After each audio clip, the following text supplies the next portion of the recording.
कांग्रेस ने अपना घोषणा पत्र जारी कर दी है और हमारे साथ हैं कांग्रेस के नेता हैं अनिल उपाध्याय। जिस तरीके से घोषणा पत्र आया हुआ है सामने और बहुत सारी बातें उसमें कही गई है, लेकिन भारतीय जनता पार्टी सीधे तौर पे उस घोषणा पत्र को नकार रही है। देखिए, भारतीय जनता पार्टी का तो कोई घोषणा पत्र नहीं है। उनके घोषणा पत्र में खाली हिंदू मुसलमान, मंदिर और मस्जिद। अगर मंदिर मस्जिद और हिंदू मुसलमान में ही आपको रहना है तो भारतीय जनता पार्टी के घोषणा पत्र को मान लीजिए सही है। देश की मूलभूत समस्या बेरोजगारी, गरीबी, भ्रष्टाचार ये सब है। यहाँ महिला उत्पीड़न, महिला का सशक्तिकरण, ये सब बुनियादी समस्या है। तो कांग्रेस ने जो घोषणा पत्र में जो दिया है गारंटियाँ, मैंने अभी पूरा डिटेल अभी ठीक से नहीं देखा है, लेकिन जो मैं पढ़ा मैंने चैनल वगैरह पे, उसमें उन्होंने बेरोजगारी दूर करने की बात कही है। उसमें महिलाओं के लिए हुआ है कि महिलाओं को हर साल में कुछ पैसा दिया जाएगा सालाना, गरीब महिलाओं के, उनको सशक्त किया जाएगा, या समाज के निचले तबके के लोगों को आगे बढ़ाने के लिए प्रयास किया जाएगा। निश्चित रूप से जो कांग्रेस का घोषणा पत्र है वो जनहितकारी है, क्रांतिकारी है, बदलाव वाला है, को संदेश देने वाला है। और जो भाजपा का तो काम ही है खाली अफवाह उड़ाना और गलत सही, क्योंकि हिटलर का जो सेक्रेटरी था गोएबल्स, वो यही कहता था कि एक झूठ को 100 बार बोलो तो अफवाह भी सच बदल जाता है। ये लोग अफवाह फैलाना, मोदी जी तो प्रचारक रहे हैं, इनके इतने समर्थक सब प्रचारक है। ये लोग 24 घंटे प्रचार के मूड में रहते हैं, तो केवल प्रचार करना है। लेकिन मैं समझता हूँ कि कोई गारंटी गए तो थे राजस्थान में, मैं जयपुर गया हो तो उस समय देखा जगह जगह पोस्टर लगे हुए थे जयपुर में, उस पर लिखा, बैनर लगे थे, लिखा था कि गैस सिलेंडर 450 रुपया हो जाएगा। चुनाव के बाद वो जुमला हो गया। 15 लाख आ रहे थे, वो जुमला हो गया। अमित शाह ने कह दिया वो जुमला था। वो तो ये लोग तो कब जुमला बना देंगे, कब सच को बता गैस सिलेंडर। आपने जब कहा कि कांग्रेस 500 में सिलेंडर देंगे, कांग्रेस तो दे रही है अपने राज्यों में जहाँ सरकार, आप क्यों नहीं 500 में सिलेंडर दे रहे? आपका 450 में देंगे, आपने दिया नहीं। तो इनकी कोई गारंटी का कोई मतलब नहीं है। और मैं ये नहीं कहता हूँ कि मंदिर नहीं बनना चाहिए, हिंदुओं के आस्था का सम्मान नहीं होना चाहिए, बिल्कुल होना चाहिए। लेकिन केवल मंदिर मस्जिद और झगड़ा करना, इससे कितने दिन चलेगा? और मंदिर मस्जिद के नाम पर ये दुनिया नहीं चलेगी अब, क्योंकि दुनिया विकास हो रहा है, पूरे दुनिया में बदलाव हो रहा है, सोच लोगों को बदल रहा है पूरे विश्व में। कहीं भी आज अमेरिका हो, चाहे इंग्लैंड हो, चाहे कोई बड़े देश हो, जो विकसित देश हैं, वहाँ धर्म के नाम पर झगड़े नहीं चल रहे हैं। अब किसी ज़माने में चलते रहे होंगे, लेकिन आज नहीं चल रहे हैं। आज आप उसी 17वीं शताब्दी और 16वीं शताब्दी की विचारधारा को लेकर चल रहे हैं, तो इससे नहीं चलेगा। और मोदी जी ने एक लाइन बोल दिया, अभी मैंने पढ़ा कल अखबार में था, कि वो मुस्लिम लीग के एजेंडे को लेकर चल रहे हैं। अरे आप मुस्लिम लीग के साथ तो मिल के भाजपा उसमें थी नहीं, जनसंघ भी नहीं थी, लेकिन आरएसएस के लोग थे। आरएसएस और विश्व हिंदू परिषद जो उनकी उस समय थी, उस समय इन लोगों ने मिल के सरकार बनाई थी। उस सरकार में जो है श्यामा प्रसाद मुखर्जी डिप्टी सीएम बने थे और दीनदयाल उपाध्याय का भी समर्थन था। तो दीनदयाल उपाध्याय और आप लोग मिल के तो बंगाल में सरकार 45-46 बना चुके। मुस्लिम लीग का प्रधान मुख्यमंत्री था। तो आप तो खुद मुस्लिम लीग से मिले हुए रहते। और द्विराष्ट्र का सिद्धांत किसने दिया? द्विराष्ट्र का सिद्धांत सावरकर ने सबसे पहले दिया था, द्विराष्ट्र का। फिर जिन्ना ने उसी बात को पकड़ के आगे बढ़ाया।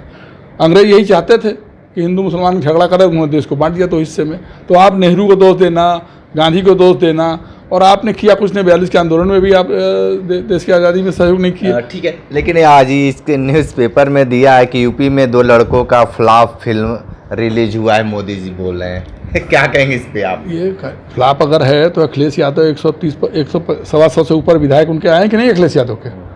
और लालू यादव को लड़का वहाँ सरकार बनाया था कि नहीं बनाया था तेजस्वी? ये कहने ये इनकी हताशा है।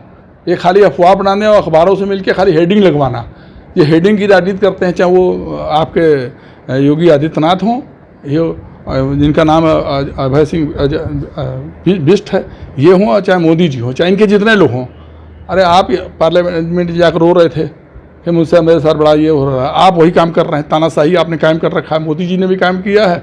सारे भ्रष्टाचारी जो हैं विपक्ष में हैं, और सत्ता जो भी भाजपा में चला जा रहा है वो वॉशिंग मशीन में धुल के एकदम पाक साफ हो जा रहा है। कांग्रेस में जो जितने भ्रष्टाचारी थे उनको आपने ले लिया। अभी लगभग 415-17 सीट आपने डिक्लेयर किया है। ऐसा पता चला कि उसमें से 100-125 के लगभग सब कांग्रेस से गए हुए लोग हैं। आप अजीत पवार का भतीजा जिसके ऊपर आप ईडी के छापा डलवा रहे थे, तो वहाँ पर उसको डिप्टी सीएम आपने बना दिया। तो आप भ्रष्टाचारियों को तो आप खुद अपने जगह इकट्ठा कर रहे हैं। तो फ्लॉप्स वो लोगों को आपका प्रत्याशी नहीं मिल रहे हैं, प्रत्याशी आप कांग्रेस में आयात कर रहे हैं, कांग्रेस के लोगों को। तो भाजपा के आधा से ज़्यादा तो कांग्रेस के ही लोग गए हैं। जितने भ्रष्टाचारी थे जिनको आप कहते थे उन्हीं को आप ले गए।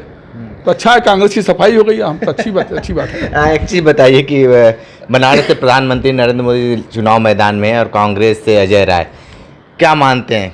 देखिए, अजय राय चुनाव लड़ेंगे या कौन लड़ेगा, जरा अगर लड़ेंगे, लेकिन मैं ये मानता हूँ कि किसी का भी हारना असंभव नहीं होता है। इंदिरा गांधी जैसी लोकप्रिय प्रधानमंत्री, जिनका कोई सपने में भी नहीं सोचता था कि चुनाव हारेंगे, उनको राजनारायण जी गए, उनके खिलाफ चुनाव लड़े, चुनाव हार गई। तो कोई भी चुनाव हार सकता है, मोदी जी भी चुनाव हार सकते हैं। और अभी जब सारा फिगर स्पष्ट हो जाए, ये तय हो जाए कि कौन लड़ेगा, सारे प्रदेश में अभी गठबंधन में तमाम परिवर्तन हो रहे हैं, अभी भी चल रहा है, सारा कुछ तय हो जाएगा, उसके बाद ये बात की जाएगी। वो मैं तो नहीं रखता कि प्रत्याशी कौन है। हाँ, ये ज़रूर है कि छवि का असर पड़ता है, चाहे रूलिंग पार्टी का हो, चाहे अपोजिशन का हो, चाहे किसी भी दल का हो। मतदाता जब मत देने जाता है तो वो कैंडिडेट की छवि जरूर देखता है। तो छवि, जो भी प्रत्याशी लड़े उसकी छवि स्वच्छ होनी चाहिए, ईमानदार होनी चाहिए, तभी वो चुनाव लड़ सकता है या जीत सकता है।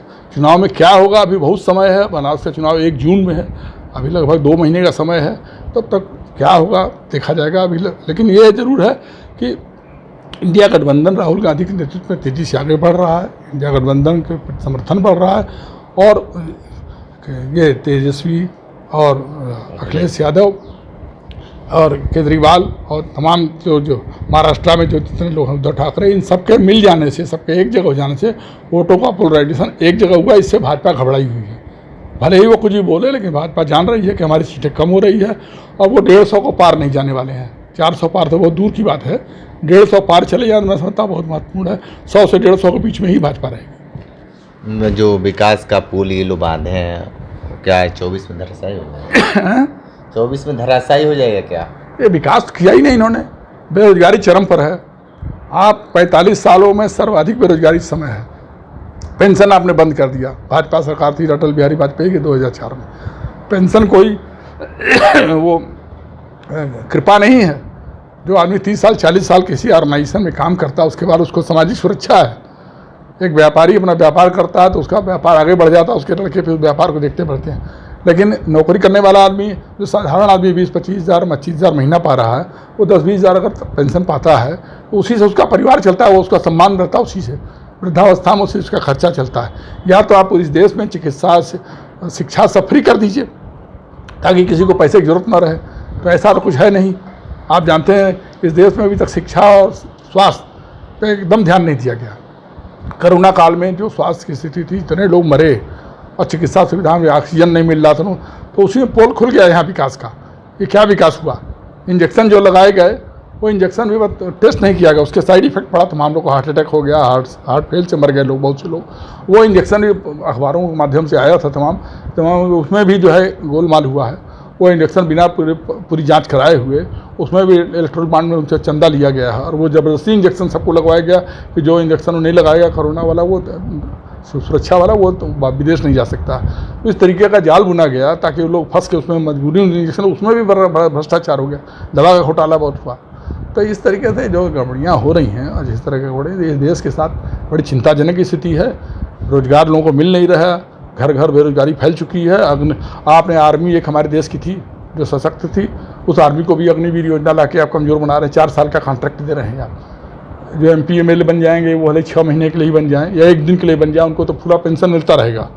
लेकिन जो आर्मी में जाएगा आदमी, वो उसके परिवार को पेंशन नहीं मिलेगा, उसको पेंशन मान लिया। नौजवान कोई गया मर गया तो उसके परिवार को तो कुछ मिलेगा नहीं, उसको शहीद का भी दर्जा नहीं दिया जाएगा।